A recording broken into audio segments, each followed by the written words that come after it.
I want to take you on a little trip down memory lane, all the way back to 2005, when an eccentric movie star gave an infamous interview on the Today Show. Here's the problem. You don't know the history of psychiatry. I do. All it does is mask the problem, Matt. And if you understand the history of it, it masks the problem. That's what it does. That's all it does. You're not getting to the reason why. There is no such thing as a chemical imbalance. I'm saying that drugs aren't the answer, that these drugs are very dangerous. They're mind-altering, antipsychotic drugs. And there are ways of doing it without that so that we don't end up in a brave new world. Yes, there are abuses. And yes, maybe they've gone too far in certain areas. Maybe there are too many kids on Ritalin. Maybe electric shock. Too many kids on Ritalin, Matt. I'm just saying, but aren't there examples where it works? Matt, you're glib. You don't even know what Ritalin is. If you start talking about chemical imbalance, you have to evaluate and read the research papers on how they came up with these theories, Matt. Okay? That's what I've done. And you go and you say, where's the medical test? For that interview, Tom Cruise was turned into a national laughingstock. He nearly lost his career, and he was called crazy. Crazy, not like everyone in Hollywood is crazy, which they are, but especially crazy. Crazy because he contradicted the medical establishment, which had been making money hand over fist slinging depression pills to treat an alleged chemical imbalance in the brain. On the one side of the issue, you had a kooky, weirdo movie star. On the other side, you had the entire public health authority. Guess who was right? A new meta-analysis that has just come out, looking at studies involving tens of thousands of people, has concluded that the chemical imbalance theory is completely bogus. Most depression pills are what is called selective serotonin reuptake inhibitors, SSRIs, which are said to work by correcting abnormally low serotonin levels. This scientific review, which was published in the journal Molecular Psychiatry, finds, quote, no clear evidence that low serotonin levels are responsible for depression. In the words of the study's lead author, a psychiatry professor at University College London and consultant psychiatrist at Northeast London NHS Foundation Trust, quote, many people take antidepressants because they believe and have been led to believe their depression has a biochemical cause. But this new research suggests this belief is not grounded in evidence. After a vast amount of research conducted over several decades, there is no convincing evidence that depression is caused by serotonin abnormalities, particularly by lower levels or reduced activity of serotonin. Now, this seems like a pretty important finding for the 85 to 90% of the public that, according to surveys, believes in the chemical imbalance theory. This seems like a really big finding for the millions of Americans, 1 in 8, who take these depression pills to correct a chemical imbalance that apparently does not exist. For the 1 in 29 American teenagers and younger who have been prescribed these drugs under false pretenses. And it's good that after decades of pharmaceutical companies peddling these drugs, often through incessant TV commercials touting the theory and minimizing the considerable side effects, it's good that now it's come out that there was never any scientific evidence for the theory. That's good. Better late than never. But it leaves one nagging question. How did Tom Cruise know this back in 2005? How did a guy whose job it is to look good on camera know more about psychiatry than the entire medical establishment and mainstream media 17 years before this analysis came out?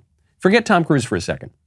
Forget the depression drugs for a second. How is it that a bunch of weirdo bloggers and fringy tweeters and Alex Jones, a frequently shirtless radio host who yells into a microphone, how is it that all those people have a much better record on COVID and the vaccines than, say, Dr. Fauci, Rochelle Walensky, the World Health Organization, and the entire public health establishment? How is it that I, Okay, and I hate to say I told you so. How is it that I, a guy with no higher education than a bachelor's in history and Italian poetry, how is it that I, and most of you, most of whom do not have medical degrees, how is it that every single time we contradicted the public health establishment and their propagandists in the press and big tech on COVID over the past few years, on the Wuhan lab, on mortality rates, on the danger to young people, on the efficacy of the vaccines against infection, on the efficacy of the vaccines against transmission,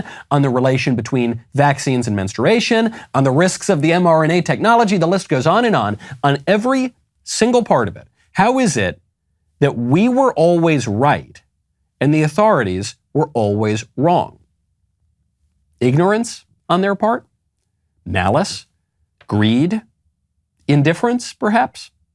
Whatever it is, it turns out that the people our establishment has maligned as crazy for decades were right all along.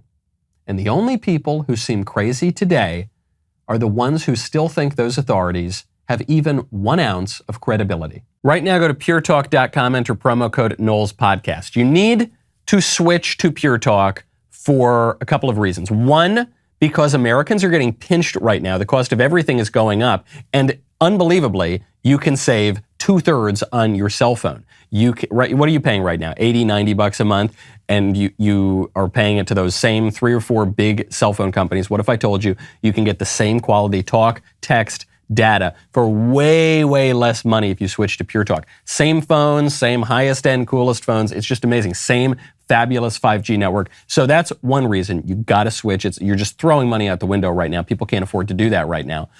The other reason is Pure Talk sponsors the Voice Mailbag, which is my favorite segment of the show. These guys are great supporters of the show. They're a veteran-owned company with a customer service team right here in America, as American as apple pie. Go to puretalk.com right now, select a plan, enter promo code Knowles Podcast, and on top of the already amazing savings, you can save 50% on your first month. Switch over today. It takes less than 10 minutes, which is insane. I know, it's insane because we've been so battered around by the cell phone companies. Pure Talk will make it super easy, save you a lot of money. Promo code Knowles Podcast, Knowles Podcast, all one word, at puretalk.com.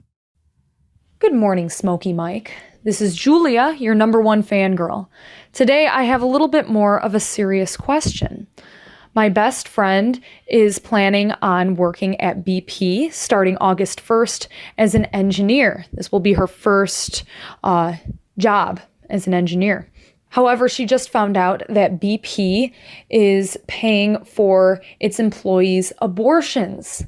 She's a very devout Catholic, very pro-life. She wouldn't even get the Fauci ouchie because of the abortion connections that it had. So you can just imagine her moral qualms in this situation as well.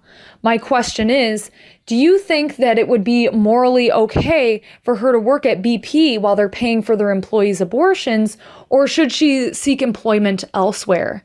Thank you so much. I look forward to your answer. Short answer is I do think it would be morally okay, but it is a moral question. The reason I think it's okay is because we're discussing not a direct engagement with evil, but an indirect participation with evil. You're working for a company, and the company has a certain insurance policy, and the insurance policy covers travel for people who want to go get abortions, which is very, very bad, but it's pretty indirect. I suspect most companies in the country, if not the vast majority of companies in the country, have similar policies or will institute similar policies in the wake of the Dobbs decision. I think I'm certain the government has that policy. So does that mean that it would be immoral to work a government job? I don't necessarily think so. The military pays for abortions. Does that mean it's immoral to serve in the American military? At a certain point, I think the participation is so indirect and the presence of this is so ubiquitous that it would be licit to do so. But should she? I don't know. I mean, that's a question for her. What degree of participation in evil is she willing to tolerate to exist in the world? If I were working for a company that were going out and promoting abortion, sponsoring Planned Parenthood, donating lots of money to Planned Parenthood, having them, I probably would quit and go to a company that was a little bit more sane. But if we're talking about essentially insurance policies and benefits, I just don't know how you can avoid that in the modern world. And as long as the participation's indirect, perhaps it's tolerable. I'm so glad you liked that clip. Guys, I'm very close to 1 million subscribers. I really want to hit it. I want to get that gold play button. I want to put it right outside of my office. And when Ben sees it, he's going to be angry. He's not, and that's going to be awesome, and that's going to be a fun thing. Put that plaque on my wall. Make sure you ring the bell, subscribe, get the notifications. We'll see you next time.